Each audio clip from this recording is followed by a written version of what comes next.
Akka fuune dhaggeeffattoota raadiyoo Finfinnee kabajamoo naguma har'a sagantaa addaa qindeeffannee isinitti deebinee jirra.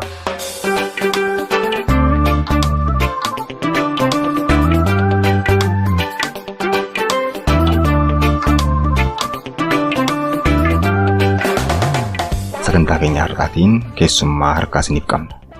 Keessummaan keenya har'aa nama bara 1980 keessa mana hidhaa Itoophiyaa keessatti warra manaa isaanii waliin hidhamanii waggoota 11 dararaan irra gahaa ture, nama qabsoo bilisummaa Oromoo keessatti qooda olaanaa fudhachaa turaniif har'as itti jiran itti aanaa hayyurree adda bilisummaa Oromoo Obbo Mulugeta Mosisaati.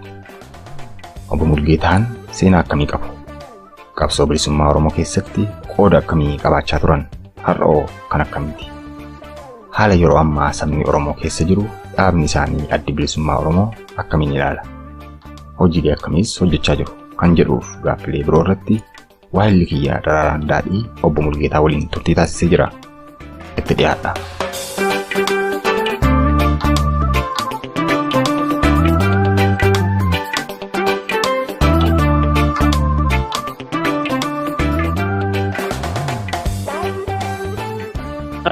Hayee Obbo Mulugeta Mosissa yeroo keessaniif ulfaadhaa reediyoo Finfinnee waliin haasa'u. Egaa Obbo Mulugeta kana durallee namoota baay'ee dubbisnee yeroo baay'ee seenaa namoota hojii isaanii gahee isaan Oromoo keessatti qaban waan akkasii kana akka seenatitti riikardi goonee uummata Oromoo kan hin beekne barsiisnaa kan irraa baratullee akkasuma akka irraa baratuu fi kaayyoon keenya maaliif ormi qeesiin ormaa Pastorri Ormaa yookiin immoo dabtaraan illee seenaa qaba.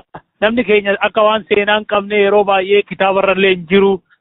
Adoodhaan akkas waraabamee hin jiru. Kanaaf hojii akkasii kana hojjenna. Ammallee baga nu eeyyamtanii mee dhaggeeffattoota raadiyoo Finfinneetiif Mulugeta Mosisaa eenyu? Eessa dhalattanii eessa guddattanii? Ijoollummaa keessan samaraayis godhaa to'ii nu taphachiisa. Galatoomii Nafseerraa kana naa godhuu keetii fi baay'een itti gammada. Ani egaa akkuma jette Mulugeta Mosisaan jedhama. Iddoon itti dhaladhe Oromiyaa giddu galeessa keessa naannoo Amboo Tuqurii Cinniiti. Achittiin egaa of baradhe jechuudha ijoollee ta'ee abbaan koo ijoollummaadhaan waan dadhabanii fi baay'ee Tuqurii Cinnii kana hin turre achitti hanga tokko dan ture booda achi wasiilli koo obboleessa abbaa kootii gara Gindabaratti yookaan immoo Wire iddoo jedhamutti na fuudhee deeme. Achitti xinnoo dan achi ture booda sana booda immoo akkasumas obboleessi firri abbaa kootii gara Finfinneetti na fidanii. Haati koo fi abbaan koo yeroo sanatti waliin hin turre Finfinnee turanii haati koo achi Finfinneen deemee jechuudha. Finfinneen edda deemee booda achitti Finfinneen edda deemee booda achitti barsuma calqabe. Barsuma naannaa Finfinnee Kaazaanchiis jedhamuun jiraachaa ture. Achitti Asfaasan iddoo jedhamutti kifilii tokko amma ja'aatti baradhe. Sana booda gara Minilik secondary school iddoo jedhamutti darbee achi 7 amma 12tti achitti baradhe jechuudha. Yeroon Minilik ture egaa high school yeroon ture sochiin barattoota Itoophiyaa ni ture. Achi keessatti Minilik keessa Minilik yeroon ture. Student Council kan jedhamu maabar kan barattootaa ni ture. Achi keessatti waggaa tokkoo fi itti aanaa pirezidentii ta'ee filamee hojjedheera. Achi booda high schoolii eddan fitee booda bara 2072 Haile Sillaasee Yuunivarsiitii amma booda immoo Addis Ababa Yuunivarsiitii iddoo jedhamu 6 kiiloo achittiin yuunivarsiitii baradhe. Kanan baradhe ikoonomiksiidha. Ikoonomiksiin baradhe yeroon achi ture achi keessatti sochii barattootaa hedduutu ture. Yeroo hedduu sana keessatti qooda fudhachaa ture. High school irraa calqabee mana yuunivarsiitiitti barattoota Oromoo kan sochii barattoota Itoophiyaa keessa baay'ee aktiivii ta'an waliinan ture. Kan akka Gadaa Gammadaa, Muhee Abdoo, Abbooman Tikkuu hedduudha yeroo sana kan turan egaa kan akka Yohaannis Bantii yookaan Galaasaa Dilboo hedduu turanii. Sana booda sochii sana keessatti qooda fudhachaa turre. Yeroo sochii sanaan mootummaan Haile Sillaasee kufe, mootummaan Haile Sillaasee yeroo kufe, egaa sana keessatti sochii barattoota kana keessatti waan hedduutu ture. Sana keessa galuun badaa yeroo fudhata. Sochii sana keessatti warri ijoolleen Oromoo aktiivii kan ta'anii intirestii adda addaa kan qaban kan warra kaaniis hin turanii.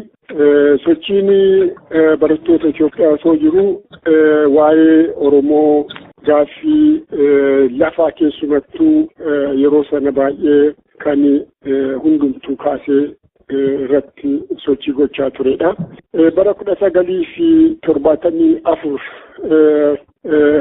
mootummaan Haile Sillaasee yeroo kufu sana booda zamachaa iddoo jedhamu deemne. Zamachaa sana booda duragaa waa'een qabsoo uummata keenyaas hin ture.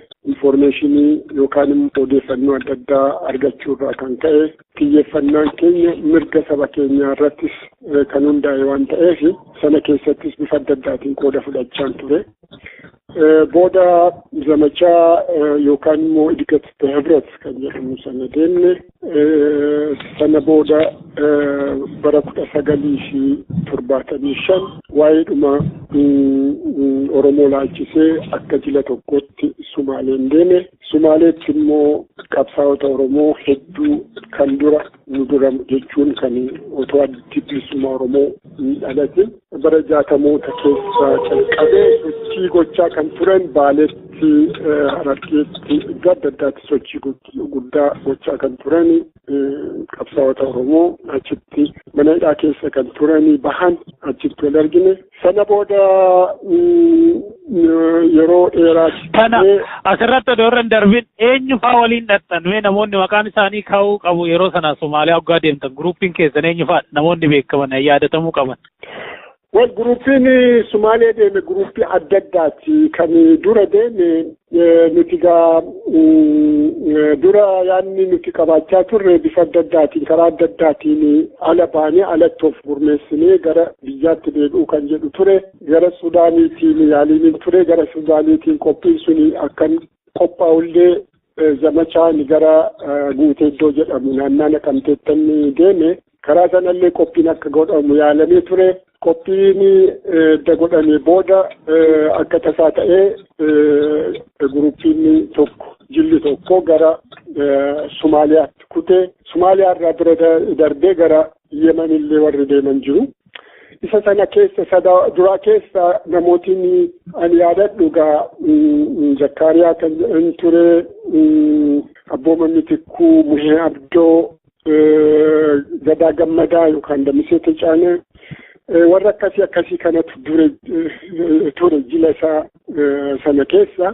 Kan biraa jirri lammaffaan gara biraatiin kan deemetu jira. Inni kun immoo kan amma hayyurree adda bilisummaa Oromoo Galaasaa Dilboo warri kaan Ayyala Zawgee itti fakkaata. Warri kun Shaalaqaa Salleessaa Jaaloo Booruu Dinnee warra akkasii kun turanii. Sadaffaan nuti kan deemne jila tokko jila sana keessa kan turre Damisee Kabbadaa yookaan Waleensuu jedhamaa mana hidhaatti kan wareegamedha. Adiloo Arjiraa nama jedhu Ministry of Information keessa hojjetaa ture. Ammallee jireenyaan Meeriilaand jira asuma biyya kana jechuudha. Namni Eertiraa tokkos Gabra Masqal kan jedhan waliin ture nuti nama 4 turre gaana dabalatee jechuudha. Nuti isa sadaffaadha.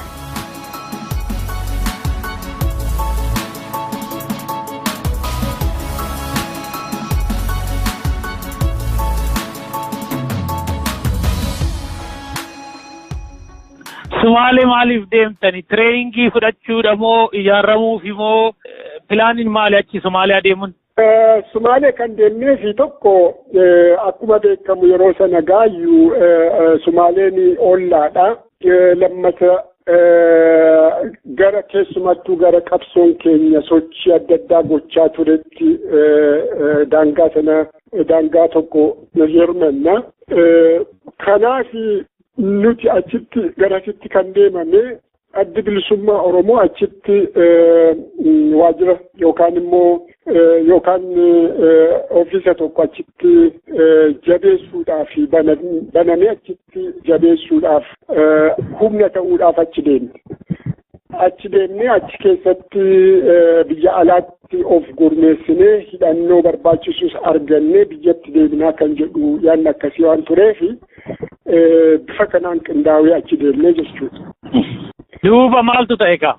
Bifa kanaan qindoofnee yeroo achi deemnu rakkoon guddaan kan ture egaa fedhiin nuti qabnuu fi yookaan immoo Oromoo akka Oromootti humna ta'ee ijaaramuuni mootummaan Sumaalee yeroo sanatti fudhanne kan of danda'e akka ta'u hin barbaanne haa ta'uuti warri sochiin nuti goonu wanti nuti gochuuf deemnu fedhii isaanii waliin hidhataa ta'uun akka irra jiru isaan jalatti to'annoodhaan akka hojjetu fedhii akkasii kana qabaachaa turani. Nuti immoo akka Oromootti akka adda bilisummaa Oromoo achitti ijaarree yookaan immoo ofiisa bannee fi achitti hojjechuu malee Sumaalee waliin yookaan hidhannaa kan qabu kan akkasii gochuu hin barbaanne. Kunis kan ta'e egaa isaanii ijoollummaa warri isaan lafa Oromoo kan Oromoon irra qubatee naannaa Baalee naannaa Harargee keessa iddoo adda addaatiin daangaa isaanii garuma keessaa galanii kan keenya kan jedhu kan akkasii qabu Ogaadeen hunda dabalate. Nuti immoo lakkii kan Oromooti kan jennu qabna. Kanarratti gaa conflicts of interest yookaan immoo wanti nuti barbaannuu fi wanti isaan barbaadan waan wal dura dhaabbatuu fi akka humna of danda'ee tokkotti akka gadi baanu hin barbaanne yoo dhumayyuu akka diinaatti nu laaluu baataneefillee rakkinni akkasii waan tureefi guutummaatti waan nuti barbaannu gochuu hin feene isaan. Okay. Egaa kanarraa kan ka'e rakkina kanarraa kan ka'e yookaan waliin hojjettu yookaan immoo gargaarsa isin gaafattanii isin gochuu hin dandeenyu kan jedhutu ture. Kanarraa kan ka'e miti bifa biraatiin biyya keessatti deebinee biyyuma keessatti ofirratti hundoofnee wanti gochuun nurra jira kan jedhuun yeroo sana kan mana hidhaatii ba'an akka jaarraa abbaa gadaa fa'aa mul'is gadaa abbaa gadaa kan kana fakkaatan namoota achitti argine waliin marii goonee isaan nu dura waan biyyatti deebi'aniif biyyatti deebi'anii waa tokko akka godhan nutis immoo biyyatti deebinee isaan waliin waa tokko calqabuun akka nurra jiru mari'annee biyyatti deebinee qabsoo kanatti fufnee jechuudha bara 1976 eeggalle. Finfinneetti deebitan kaa'am? Egaa waggaa tokko booda yeroo baay'ee achi Sumaalee keessatti wanti barbaadnu iddoo adda addaatti waan nu guutamneef Finfinneetti biyya keessatti deebinee ofirratti hirkannee dura waa tokko gochuun nurra jira kan jedhudha.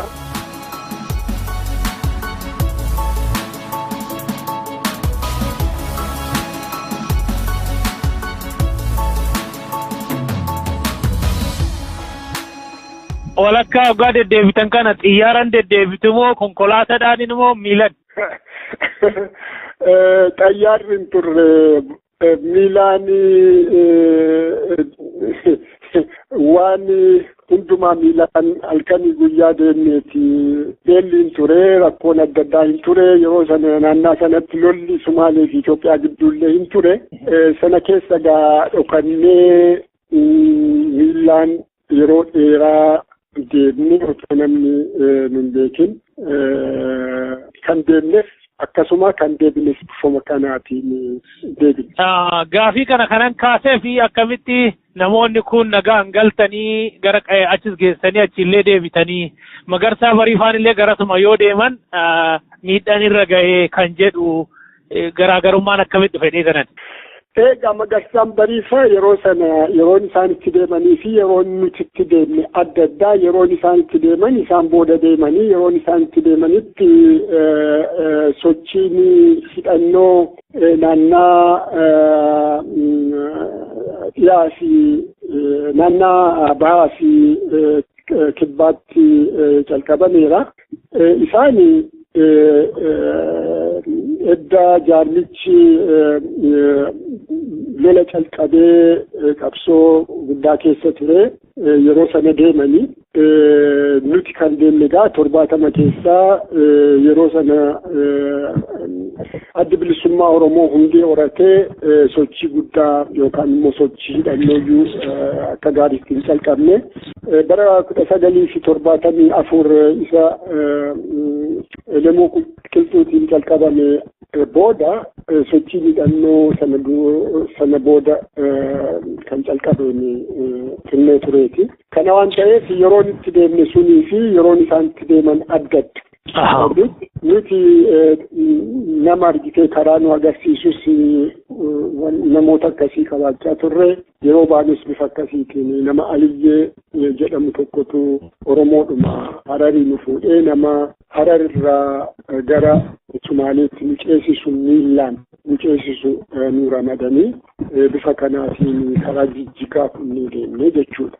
Yeroo deemnu immoo warruma naggaadota ture kan achi bifa adda addaatiin yeroo dheeraa deemanii Sumaalee naannoo Dirreedawaa keessatti waan adda addaa biizinasii hojjechaa turan isaanis nu gargaaranii karaa sana nagaa deemnee yeroo dheeraadha kan fudhate guyyaa 7 fi halkan 7 deemaa turre deemneeti Dirreedawaa galle jechuudha. Sumaaleen yeroo sana waan nutti mufattee fi daangaa Jibuutii Sumaalee fi Itoophiyaa walitti qabu sanarratti nu gatte achii kaaneeti gaafanii miilaan kunnee Dirreedawaa galle.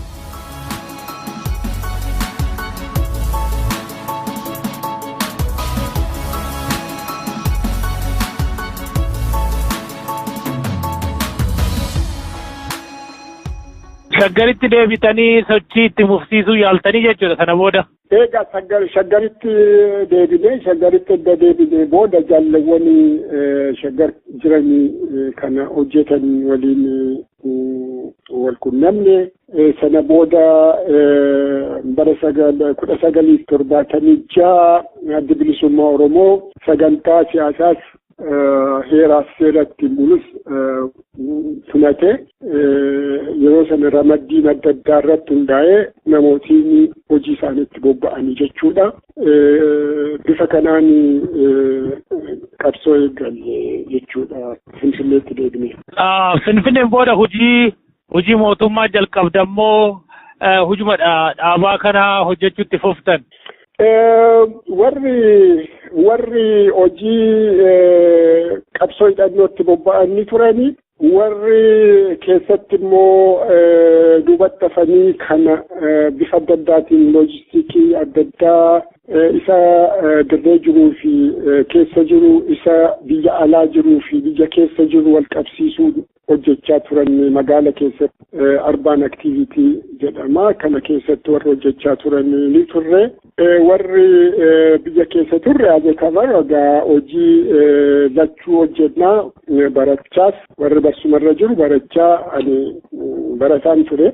Barsumarra warri jirre immoo hojii adda addaa hojjechaas waa'ee qabsoo jaarmiyaa isaaniis hojjechaa bifa kanaan hojjechaa turanii taa'aniituma akkasitti source of income yookaan immoo kan qabeenyi jaarmichaas kan irratti hirkate guddaa kan alaa argatu badaan turre warruma argitee qabsoo kana keessa galanii kan galii argachuu danda'an irratti kan hundaa'e waan ta'eef waluma keessas ture jechuudha karaa kana. Yeroo sanatti hojjaan keessan Oromoo dammaqsuu, ijaaruu, sabboonummaatti ijaaruu waan akkasiiti? Oromoo akka amma qabsoon yeroo sana ture akka amma arginu miti. Amma argitee miidiyaa maas miidiyaa adda addaatu jira. Telefoonni bifa adda addaatiin dhimma itti bahuu danda'utu jira. Waan ittiin katabdu waan adda addaatu jira. Namallee akka walgahii waan ta'e irra walgahiidhaan yookaan immoo guruppiidhaan teessee waliin haasa'uu dandeessa. Kuni amma kan arginudha. Yeroo sana keessatti mataadhaan nama qunnamta. Qaamaan deemtee argitee biyya yookaan kutaa tokkorraa kutaa tokko bira deemtee qaamaan nama argitee namni sun eenyummaa isaa beekamee namni suni yoo gantuu ta'ee ummata yookaan immoo namoota kana hojjetan gubbaarratti gaaga'ama fiduu baachuusaallee bartee yeroo dheeraa namatti fudhata. Nama tokko baafachuudhaaf nama tokko kaadhimmachuudhaaf humna guddaa yeroo guddaa kan fudhatu waan ta'eef haala dukkanaa fi baay'ee rakkisaa ta'e keessatti hojjetamaa ture. Haasawuma daqiiqaa 30 Finfinneedhaa ka'ee namni Baalee deema qaaman. Yaa Finfinneedhaa ka'ee Baalee deemaa, Finfinneedhaa ka'ee Naqamte deemaa, Finfinneedhaa ka'ee Aambooddoo adda addaa deema. Maaliifi telefoonaan waan akkasii kana hojjechuu hin dandeessu. Telefoonaan waan barbaaddu sana dabarsuu hin dandeessu. Poostaadhaan dabarsuu hin dandeessu. Kanaaf hojiin kun baay'ee iccitiidhaan lafa jala kan hojjetamudha.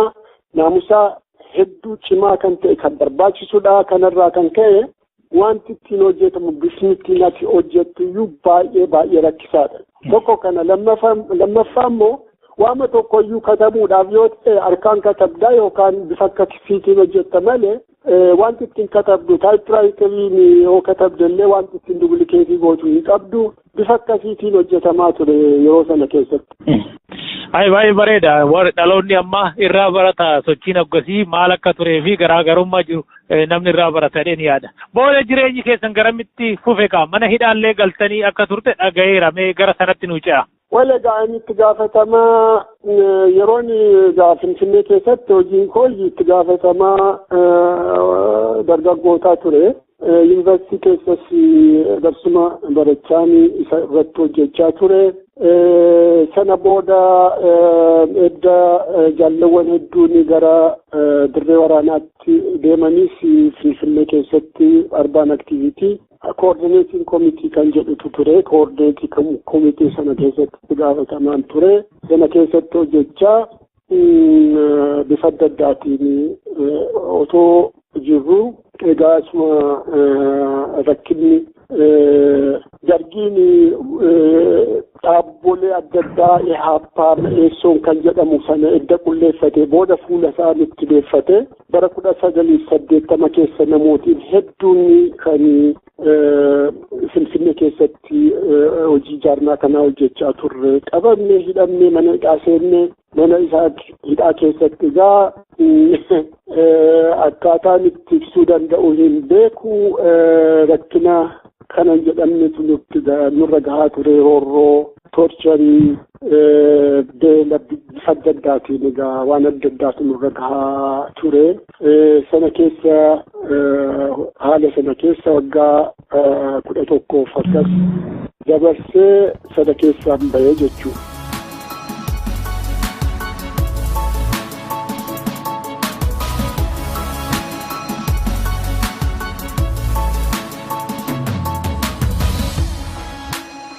Booda guyyaan isinitti hidhamtanii mana hidhaa keessa galtan kun yeroo Oromoota 400 ol hidhan jedhan sana. Yeroon nuti itti hidhamne 80 keessa 1980 Jeenuwaarii keessa hidhamanii sana dura ijoolleen hedduun kanamni waliin hojjechaa ture yuunivarsiitii keessaa hidhamanii sana booda nuti hidhamne jaallawwanii hedduun gugurdoon kan akka Abiyyuu Galataa, Ibsaa Guutamaa, Makonnin Galaan,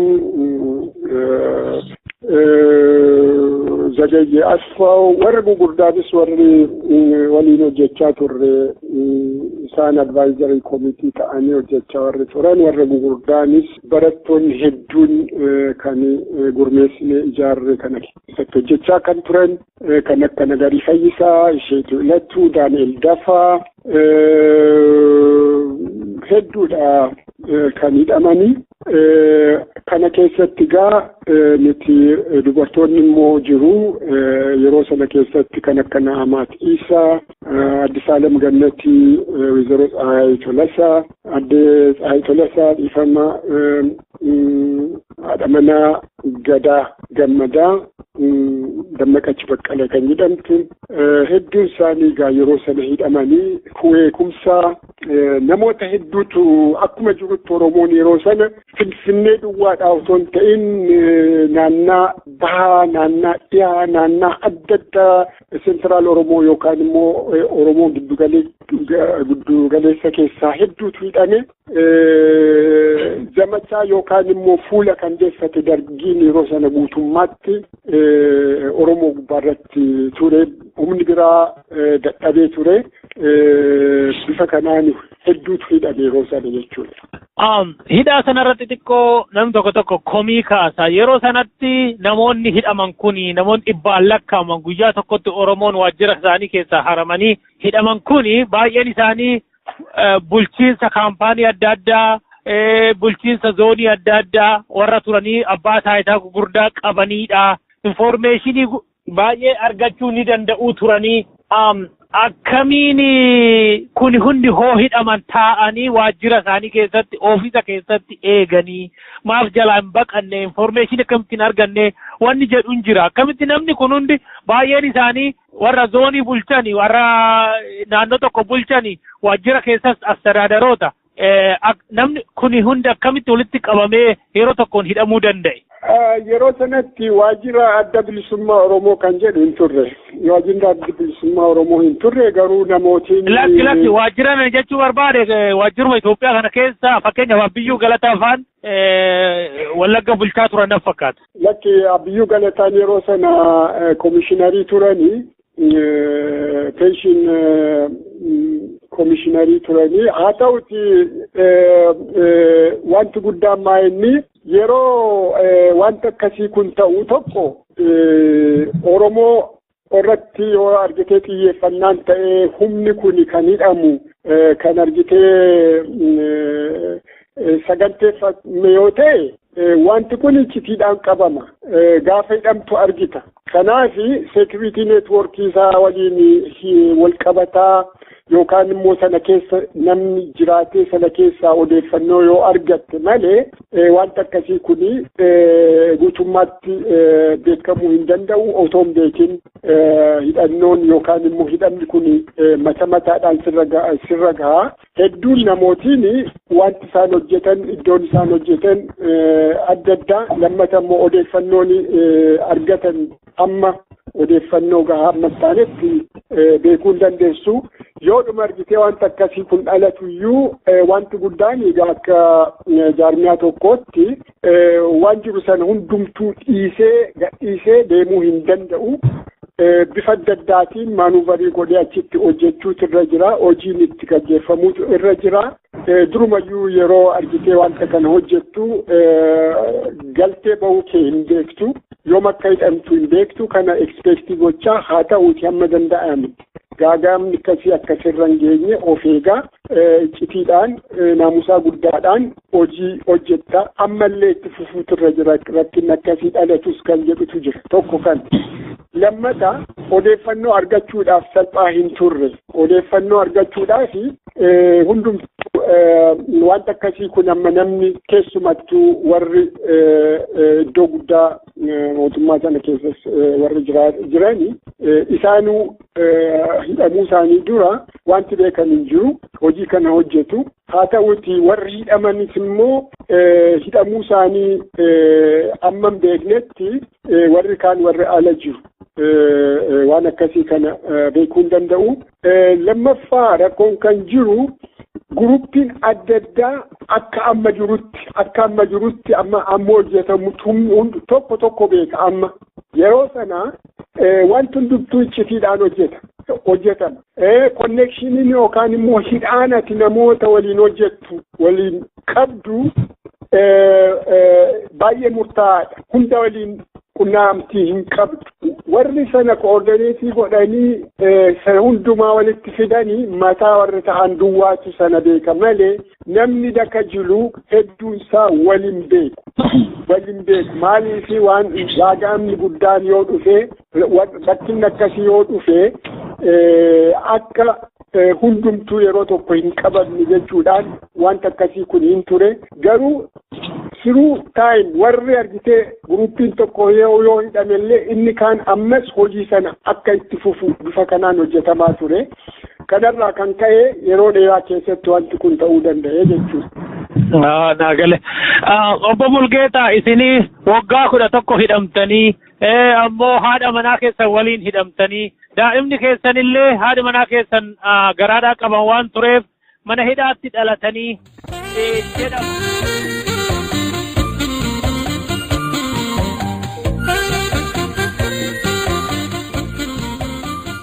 Gaafii cidha godhachuuf karoora baafanna yookaan walga'ii qindeeffachuuf.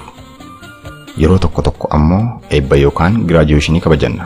Gaafii immoo guyyaa dhalootaa ayyaaneffachuuf. Gaaf nyaata mi'aawaa hiriyyaa yookaan maatii waliin soorachuuf saganteeffanna. Akkasumas tajaajiloota biroo kana fakkaatan argachuuf. Maarree bakkaaf teessuma miidhagina aadaan faayame qopheessee kan isin eeggatu, nyaata aadaa biyyaa gosoota garaagaraa tolchee mi'eessee kan isin simatuu fi dandeettii maamiloota 500 wal faana keessummeessuun bakka mijatu Abis Ethiopian Restaurant and Event Center Qunnama. Teessoon 1042 South Peoria Street, Aurora, Colorado. Zip code 80012. Bilbilli 303-350-7162. Abis Ethiopian Restaurant and Event Center.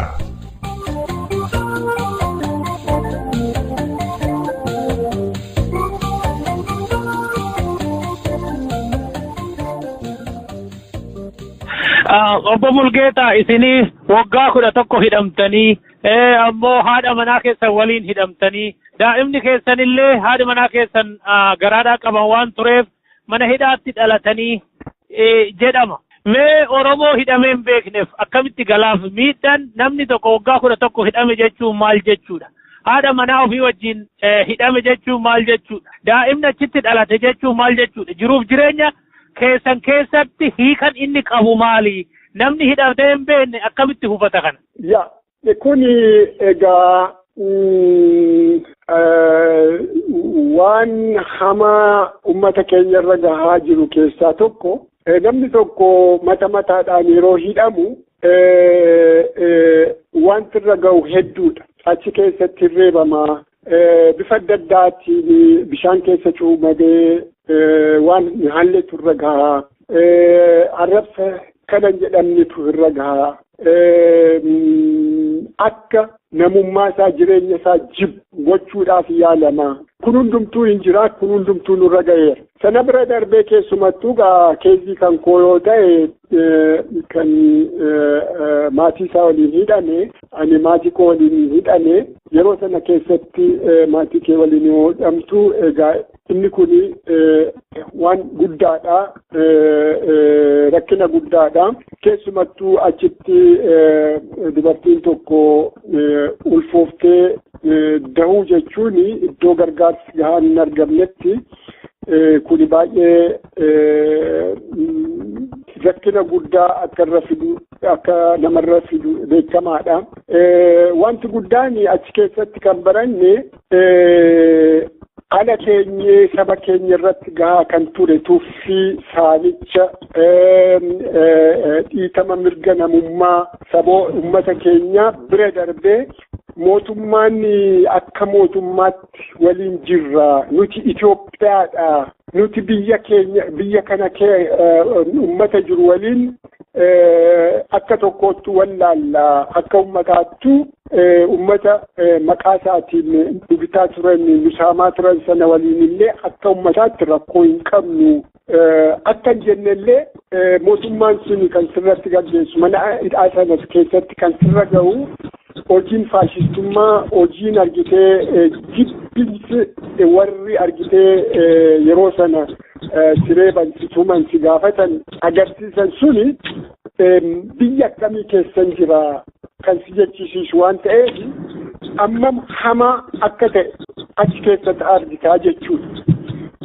Yeroo kana argitu kuni maal sammuu kee keessatti uuma yoo jette nama argitee maaliif akka hidhame maaliif wanti irra gahaa jiru kun irra gahaa akka jiru nama hin beekneefi haamilee isaa cabsee namummaa isaa akka jibu sana bira darbees immoo akka sammuu nagaa qabuun akka hin baane gochuu danda'a. Nama immoo maaliif akka hidhame rakkinni kun gaafa qabsoo kana calqabee eegalee kaasee waan irra gahuu danda'u wanta akkasii kan irra gahuu akka danda'u duuti akka irra gahuu danda'u kan guutummaatti itti amanee wareegama sana fudhachuuf nama galeefi maaliif akka irra gahaa jiru ni beekaa jechuudha.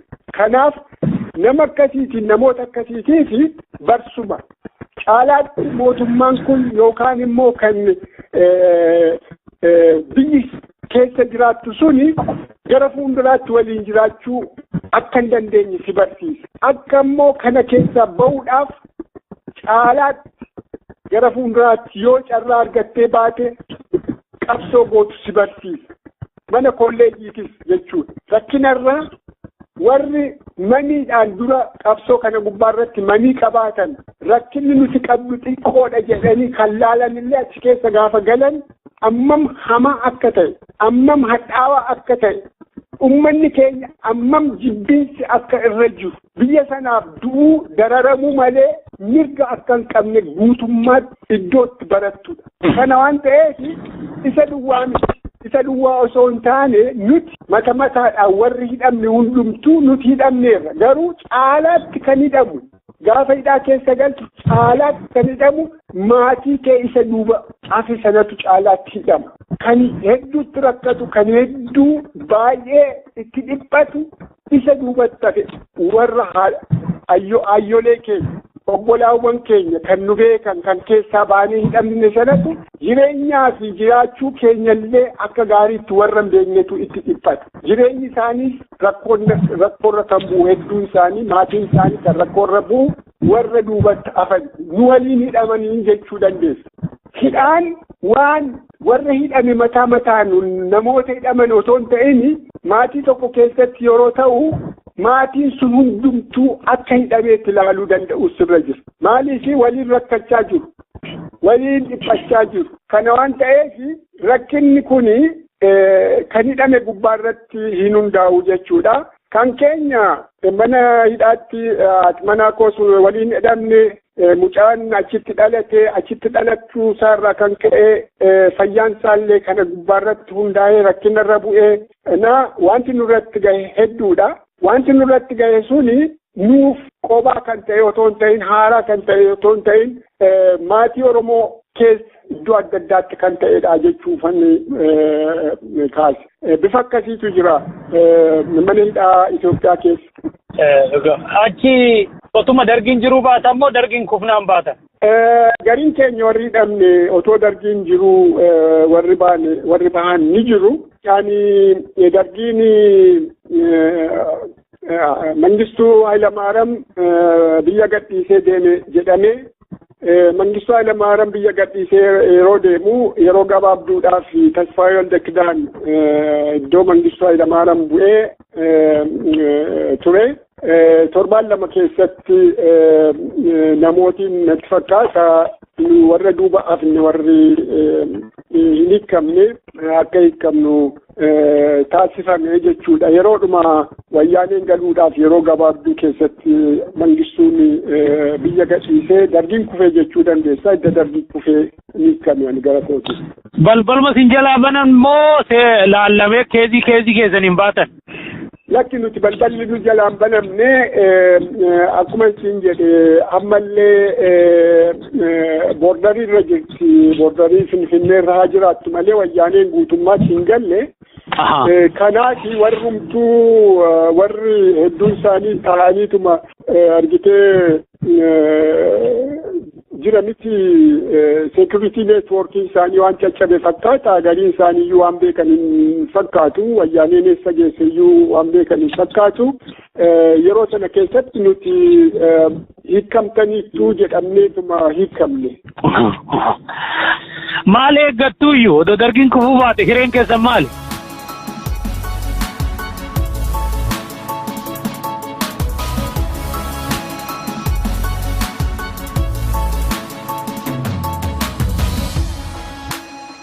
Otoo dargiin kufuu baate nuti akka beeknutti muuxannoo akka qabnutti asii fachi walitti dabalanii gaaf tokko waamaniituma ajjeesu. Warri hafne yartuudha.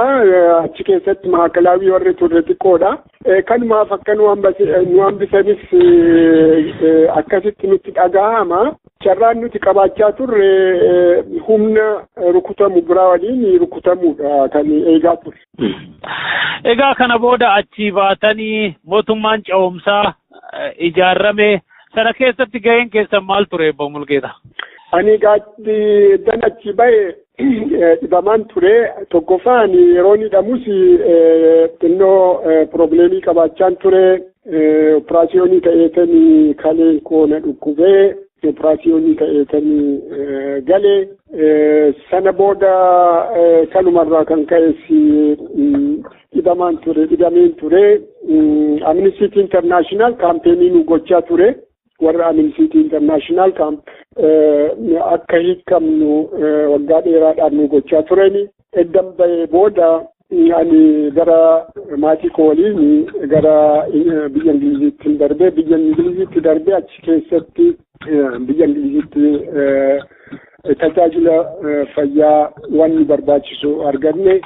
Sana booda immoo biyya Ingilizii keessattis muuxannoo nuti qabnu dhiitama mirga namummaa keessumattuu mirga Oromoo akkam akka ta'e warra Amnesty International waliin yaada keenya muuxannoo keenya akka qooddannu iddoo adda addaatti nu gaafatanii kana waan akkasii kana beeksisaa turre. Sana booda gara biyya Beeljeemii fi biyya Neezerlaandiittis nu affeeranii kana nu gochaa turre. Dhuma bara 1991 dhumatti Finfinneetti deebinee edda sana ta'e booda yeroo gabaabduudhaa fi adda bilisummaa Oromoo bakka bu'ee paarlamaa mootummaa yeroo ce'umsaa keessa yeroo gabaabduudhaaf ture. Sana booda bara 1992 dhuma Juulaay keessa dirqamne akka baanu edda dirqamne booda gara kaartuum deemnee gara kaartuumiitiin biyyatti deebitu kan jedhu allakkasiin ture. Sana booda hin danda'amne. Anillee fayyaan koo inni badaa gaarii waan hin turreef gara Yurooppaa yookaan gara Ameerikaatti darbe. Ameerikaarraan gara Yurooppaa dhufee jechuudha. Yurooppaa dhufee egaa wanti nani gochaa ture akka liaison officer yookaan immoo adda bilisummaa Oromoo fi barattoota Oromoo Awurooppaa keessa jiran wal qabsiisuu ture. Sana gubbaarratti hanga tokko waggaa 5 ol hojjedheera. Sana booda ABO'n achi bahee isinis alumatti haftan? ABO'n biyya qaama ce'umsaa keessaa edda bahe akkuma beekamu falmii guddaatu ture. Humna yeroo sana keessatti humna wayyaanee fi humna Eertiraa dabalatee addi bilisummaa Oromoo WBO'n sana waliin falmii gochaa ture. Gariin keenya namootiin hanga tokko ala turre humna ala jiru kana jabeessuudhaaf humna ala jiru kana qindeessinee humna biyya keessa jirus jabeessuudhaaf irratti hojjechuudhaaf yaalii guddaa gochaa turre. Egaa biyya alaa kana keessatti sadarkaa adda addaa irratti adda bilisummaa keessatti waan barbaachisu qooda koo kennaan ture jechuudha. Bareeda. Isa dhumarratti Obbo Mulugeta amma akka haala haaraatti socho'aa jirtan. Wanni haarofti maaltu jira? Oromoodhaaf maal harkaa qabdu? Kana odoo warra nu dhaggeeffatu himtani.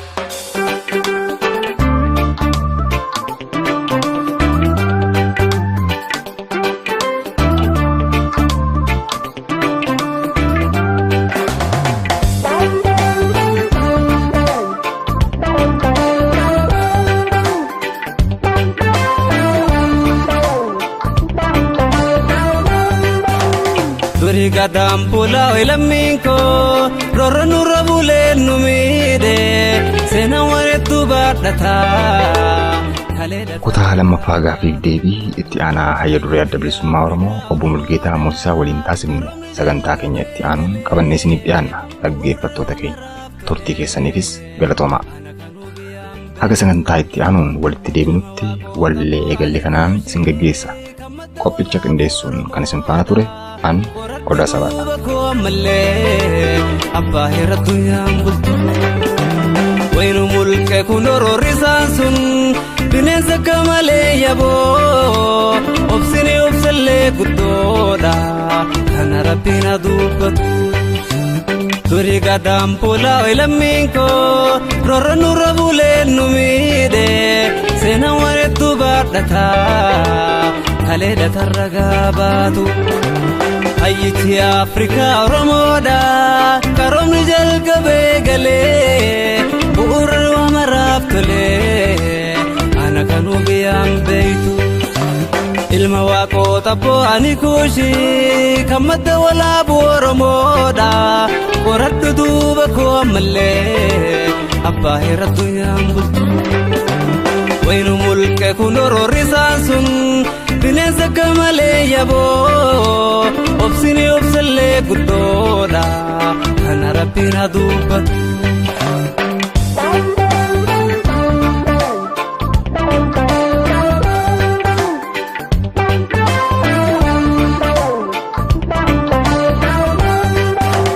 Roorrifamne qawwee na jeefamne deegattafne qateenya saamamne.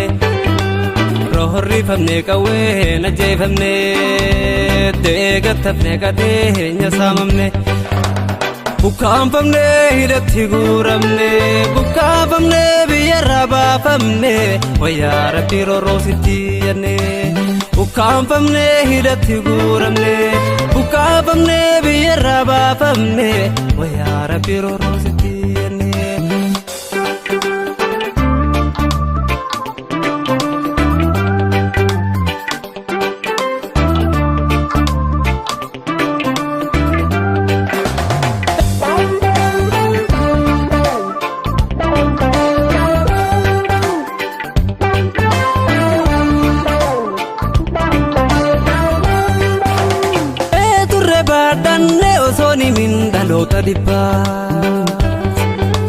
Soora sayyoomsanii jireenya isaa godhanii asaaba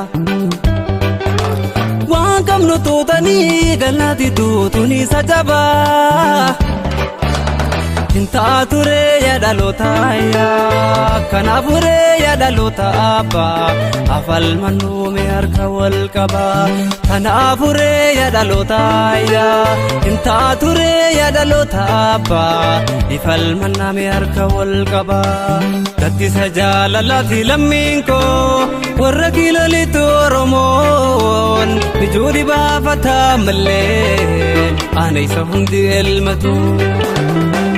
Laafisa abbaa maraati hunduma baadhata Oromoon kenneesiniifatu ammallee uumama waaqni jaallatu. Hidhaa fi gidiraa qawweetiin namatti roorrisu Oromoon mirga namaan sarbu ammallee haalangeedhaan bulee bulchaa.